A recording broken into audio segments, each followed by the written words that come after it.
suppose so. Cavalier Bodini, emissary of His Highness Doge Francesco Foscari of Venice.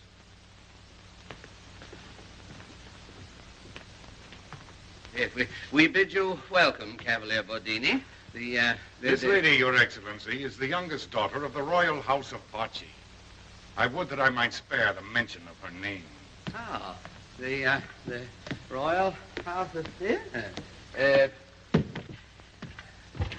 I think, milady, you'd better go. I choose to remain. Huh? Oh, yes, milady chooses to remain. But you can go. There's no sense in your... Well, what is it? Must I speak, Your Excellency? Well, naturally. I mean, otherwise, how should we ever... I mean, if someone's been insulted, we've got... There's... Yes, well, what is it? Come, my child. You must not be frightened. I was seated in the garden of my father's palace. The moon was high. The perfume of flowers filled the air. I sat there dreaming of my prince. Oh, someone you know? Just my prince. All girls dream of a prince, you know. Oh, is that so? Well, I never knew that. It's quite customary with young girls. Oh, yes, so it is. Proceed. Of a sudden, he appeared, like a wraith in the moonlight. He who? This monster Cellini. Don't interrupt. He appeared from where? Over the garden wall. I think he was being pursued. You should have screamed for help. I tried to scream, but my voice failed me. I tried to flee. I was powerless to move. His eyes, they held me. I was as one hypnotized. He hypnotized you? What did he then do? He read to me. Read to you? He hypnotized you and then he read to you? Well, this all sounds very silly to me. Alessandro. Your Excellency must hear further. Very well. He read to you. From a book, I suppose. A small book. Gold it was, encrusted with jewels. Yes, well, never mind about the book. What did he read? A poem. With words such as only Venus and Adonis might have spoken on their bridal night. Drop those luscious lips to mine. Those ripe, those coral lips of thine. Give me soft, a velvet kiss. The cadence of his voice wove about me a magic spell.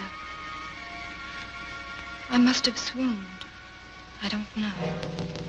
I don't care. You forced me to come here. I've told my story, so boo. It's my own affair. He can come over my garden wall anytime he wants to. Your Excellency, this is very unexpected. I must apologize for this intrusion. Oh, no, it's quite all right. There's no bother.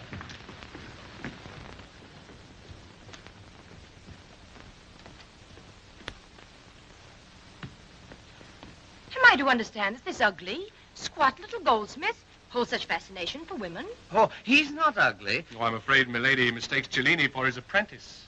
His apprentice? I have been dealing with his apprentice? How dare he? It's Cellini's boast that he ignores all ethics and law. Yes, he runs around hypnotizing people.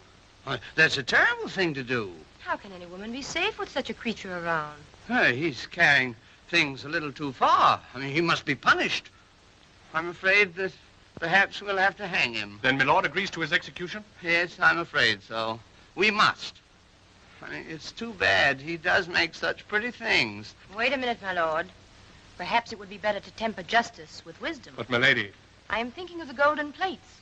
Are we to be outshone by the Duchess of Milan? After all, he's murdered no one of great importance. Oh, I know, but that's not the point. I mean, he might suddenly make up his mind. I mean, how can you tell? Oh, I agree with milord. Yes, you're always agreeing. Why don't you... We must handle this matter with great shrewdness, Alessandro. First, he shall complete the plates. Then we shall hang him. The finish of his handiwork will mark the beginning of his doom. Yes! Neatly said. The finish of his shall begin the doom. Yes, very good, Ottaviano. Yes, my lord. Yes. Remember, Alessandro, you have made your decision. Yes. But is your excellency going to allow this... I have made my decision.